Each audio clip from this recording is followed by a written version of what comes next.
No, Roger, I quite understand. I couldn't possibly tear you away from the bedside of your sick grandmother. Is that her in the background singing Do You Think I'm Sexy?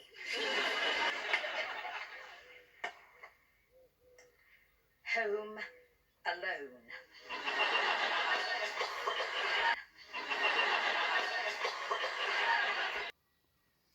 I'm sorry, Shirl. I really liked Colin. Of course, Chris will think I did it for him. Maybe you did. Of course I didn't. What's he ever done for me? Apart from nick me post office book and sleep with me bridesmaid. And how do you feel now?